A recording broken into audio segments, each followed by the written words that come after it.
Today I'm going to take my time to answer your guys' questions in today's video on frequently asked questions that I receive on my YouTube channel.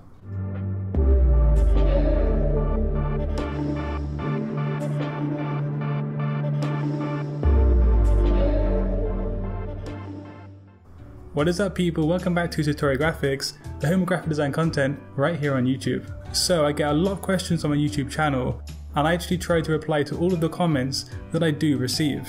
Now today I kind of thought I wanted to bundle together a series of questions that I get asked quite often, so this will help answer many people's questions in one video. I try to pick the ones I see often, like day to day on my YouTube videos.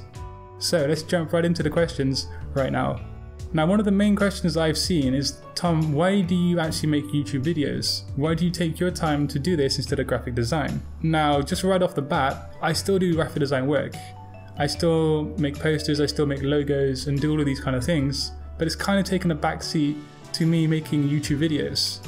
Now there are various different reasons for this, but initially I started making YouTube videos simply because I had an interest in video editing and video making in general, but also I learned to love the kind of process of coming up with an idea and a solution to the problem that people have when searching on YouTube. Every time I read a comment from you guys letting me know that my videos helped you with something in your graphic design workflow, it means the world to me, and it's really awesome to see comments coming from all over the world on how my YouTube videos in fact do help. But as I started to make videos, I learned something about myself and about what I don't like with graphic design. I'm sure you're aware of this, but when you make a design for a client and you send it off for review, most of the time you're not going to nail it on the head in just the first try. They're going to come back with your revisions, with changes and everything in between. So this can be kind of annoying, and when I make YouTube videos, I'm kind of my own boss. I have a plan, I know what I want to do, and I just do it. The only person I have to answer to is myself. So yeah, that's kind of why I make YouTube videos now. And of course, it's a nice monetary supplement to graphic design work, so it goes hand in hand basically. Now this is a big question I get asked very often indeed, and that is, where can I find logo design ideas and get ideas for more logos? Now I'm going to be blunt with you guys here. If you're a graphic designer, you should be aware that it's partly a creative career. You need to have that creative spark somewhere within you to actually become a successful graphic designer, or at least as a logo designer anyway, because that does need some creativity at the root level. I always have to keep referring people to the logo design process, which actually involves doing research on the client and the background of the industry, and then developing ideas on paper, brainstorming, writing adjectives around the client's name or the industry of work, and just developing concepts on paper first and foremost. Many designers skip this process, but it's essential for having an abundance of ideas on a logo design project and ending up with a final design solution that doesn't suck. You shouldn't be looking on the internet to steal or kind of manipulate someone else's original idea into your own idea. You need to tap into that creativity that you have already and go from there. I will make another video on the logo design process if you guys want to see that, so drop a comment down in the comment section below and let me know if you want to see more videos on the logo design process. Another big one that people ask me is, how do you start a graphic design career and how do you actually get clients? Now this one's tricky, and I know it's tough starting out as a designer, but you need to be aware of what the client is looking for. They're looking for someone who's experienced, they're looking for someone who can show their skills in past projects. So thinking about this logically, you need to have work to show beforehand. And one great way to get work in your portfolio is to enter graphic design competitions. Now these are great because if you actually haven't got a portfolio set up already, you can enter them and have access to a graphic design brief. If you actually win the competition, that's just a bonus, but if your work is consistently great, you have an actual brief and an actual project in your portfolio of work to show a potential client. Another one is to actually start off designing for friends and family for free, just so you have something in your portfolio to show off your skills. Oh yeah, and also I have to mention social media. Social media is a biggie for advertising yourself as a graphic designer and promoting your skills.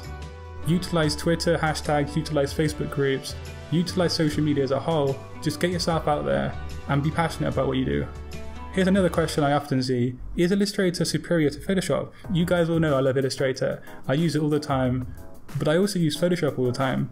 And this is my point to the answer to this question. Each tool has its place within a toolkit.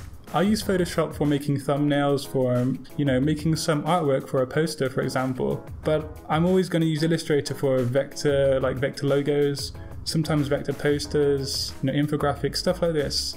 But every single tool has its place, and each Adobe program has its place too. I actually prefer InDesign for mocking up print projects, simply because the print settings like the bleeds and the crop marks are actually superior to that of Illustrator. So yeah, it's just a case of knowing when to use certain programs for certain jobs.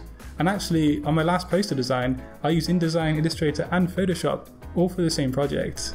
Another one I get asked is what mic am I using for my videos, and I'm actually using a Blue Snowball, which I bought off eBay, which I think was last year, yeah, last year. It's fairly inexpensive, and it was a major upgrade to the microphone I was using beforehand.